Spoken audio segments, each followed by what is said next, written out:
실제로 있었죠. 예. 지역을 얘기하는 거 왜 그러냐면은 절차 때문에 이제 지역을 가지고 얘기를 하는 건데 여기 예. 절차가 왜 중요하냐면 법을 어긴 거지 않습니까? 법을 어겼다라는 얘기를 하는 거예요. 절차가 왜 중요하냐? 그러니까 어차피 비상계엄이라고 하는 건 지금 전국을 대상으로 실적으로 한 거예요 지금. 예. 그렇게 해석을 할 수밖에 없습니다. 왜 이 절차가 왜 중요하냐면 계엄사령관이 계엄사가 계엄이 발동된 지역에 필요한 것들을 다 그 권한을 갖는 개념이지 않습니까? 예. 그러니까는 계엄이 발동된 지역은 가령 이 지역의 어떤 치안 유지를 위한 권한이나 이런 것들을 계엄사령부에 행사하는 개념이기 때문에 그래서 이제 어느 지역에 발동했다라는 거를 대통령이 이 분명히 하는 게 중요한 거거든요. 그거를 밝혀서 공고를 하는 게 그래서 요건으로 돼 있는 건데 그렇게 하라고 요건으로 돼 있는 건데 그거를 대통령이 자기가 계엄을 선포한다고 주장을 할 때 그걸 밝히지 않았다는 것 자체가 법 위반이다. 이제 이 말씀을 드린 것이고 예. 그다음에 그 실질적 내용을 들여다보게 되면은 야당을 타겟팅해가지고 야당이 뭘 하면 잡아가겠다 이런 내용이지 않습니까?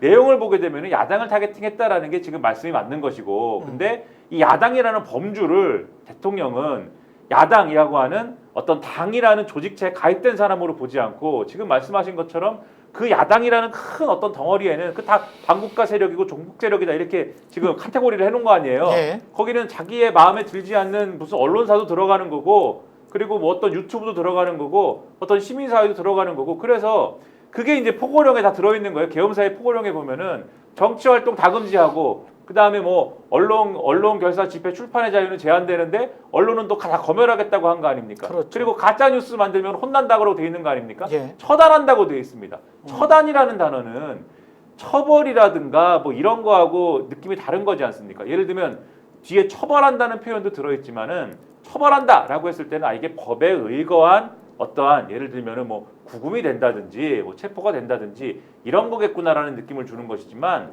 처단이라는 거는 뭐까지 포괄하는 것 같습니까? 총에 맞는다라는 까지 포괄하는 느낌인 거예요, 이거는. 그렇죠.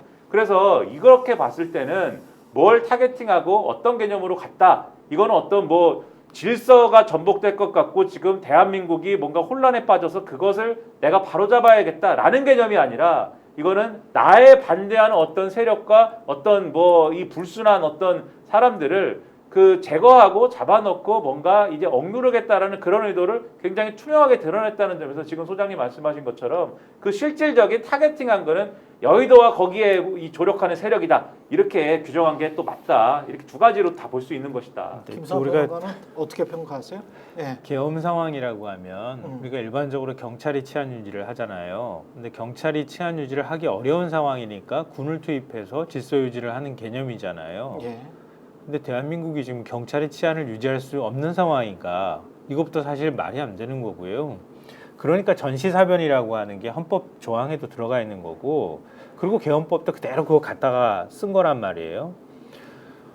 말씀하셨던 것처럼 계엄 상황이라고 하면 대통령이 왜 계엄을 선포해야 하는지를 구체적으로 설명해야 되는데 그것도 계엄법 안에 있는 아까 구체적인 계엄을 발동하는 시기부터 시작해가지고 그리고 계엄 지역, 뭐 계엄의 내용까지 전부 다 공고를 하도록 해놨잖아요. 국무회의를 거치도록 돼 있단 말이에요. 국무회의도 지금 거치지 않은 것 같아요. 그런 상태에서 그냥 계엄을 그냥 발동한 거예요, 대통령이. 나는 계엄권을 발동권을 갖고 있으니까 나는 헌법상 부여받은 권한을 행사한 거야.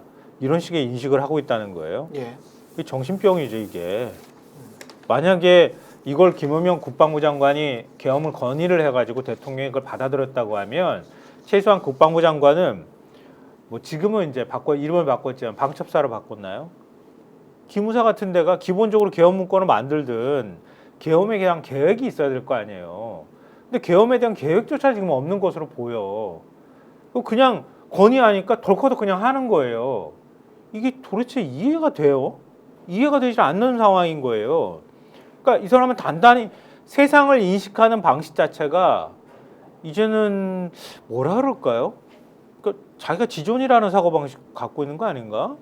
그냥 왕이라는 생각이 있나 봐. 내가 볼 때는. 군사는 이름을 아마 지난 정권에서 안보지원사령부 안보지원사로 바꿨나. 그러니까 최소한 그런 데서 어떻게 계엄을 발동하고 어떻게 군을 움직이고 그랬을 때 어떤 절차를 지켜야 되는지를 검토를 하고 난 다음에 대통령한테 보고를 해야 되는데 국방부 장관이라는 인간도 그게 계획이 없었던 것 같고 대통령이라는 사람도 그걸 계획하에 움직일 생각도 없었던 것 같고 그럼 즉흥적인 결정이었다고밖에 근데 안 방금 된다는 전에 거예요? 인터뷰 나온 거 보면 국방부 장관 김영현 씨 같은 경우는 중과 부족이었다라는 말을 했어요. 이게 이제 그리고 난 다음에 계엄 해제가 되고 군대를 철수시키고 난 다음에 중과 부족이었다. 중과 부족이었다라는 거는 적을 상대를 할 때 우리가 수적으로 모자라서 대항하지 못했다라는 뜻입니다. 그러면 여기서 적은 국회고 국민이고 계엄 해제를 한 주체들입니다. 이 인간이 국방부 장관이에요 지금. 그러니까 이 반란 세력이 누구냐가 여기서 나오는 거예요. 예. 중과부적이라는 표현을 쓰는 것 자체가 지금 상황 인식을 그렇지. 어떻게 하고 있다라는 것을 드러내는 것인데 예.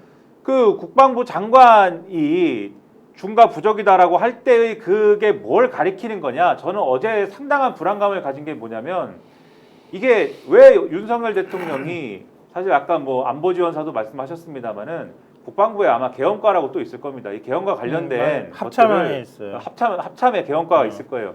이런 것들을 다 절차를 검토하고 이것을 만드는 그리고 심지어는 이 절차를 만들어서 검토하는 과정에 나름대로 도상훈련도 하는 그러한 부서가 있어요. 따로 이거 한단 말이에요. 그런데 그런 곳에 조력도 받지 않고 그냥 막 한 것 같은 지금 어떤 그런 모양새란 말입니다. 그럼 왜 그렇게 했느냐?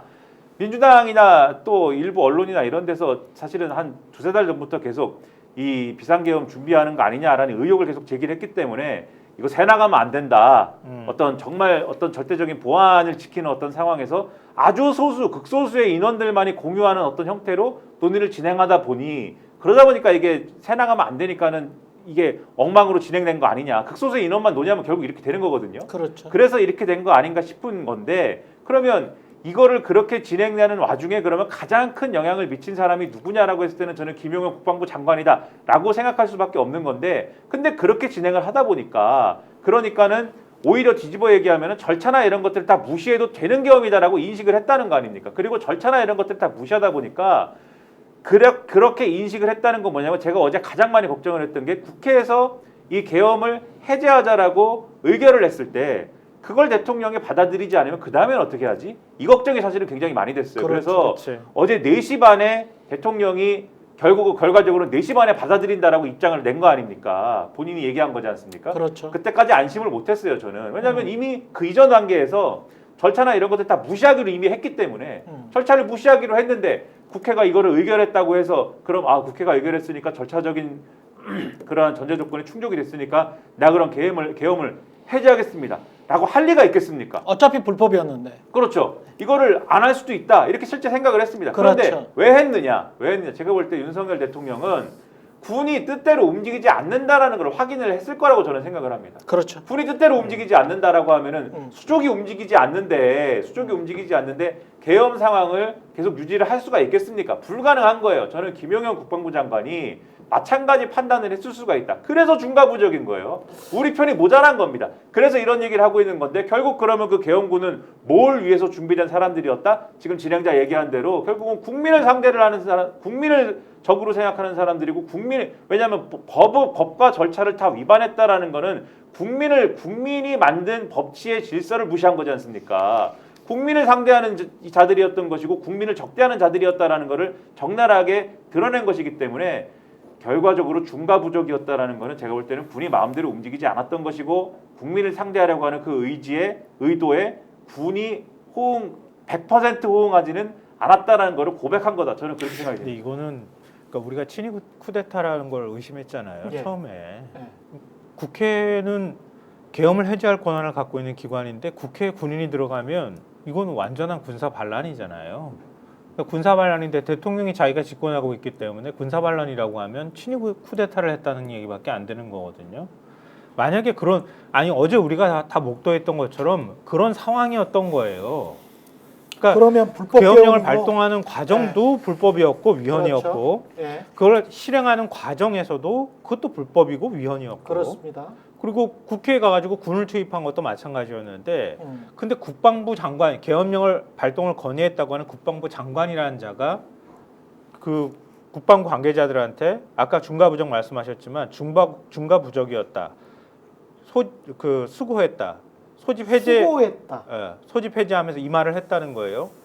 당장 지금 수사권 갖고 있는 건 검찰밖에 없지 않나요? 김용현을 검찰이 체포를 해야 돼요. 바로 체포해야 되는 네, 거예요. 이건 김용현을 지금. 체포를 해야 됩니다. 김용현 바로 체포하고 네. 윤석열은 탄핵소추 바로 올려가지고 판단을 그러니까 이건 헌법재판소의 판단을 구하도록 헌법 질서가 이렇게 돼 있기 때문에 네. 그렇게 하는 거 외에 현실적으로 지금 없다. 제가 김용현 씨를 체포를 해야 된다라는 주장에 대하여서 근거를 조금 보태자면은 예.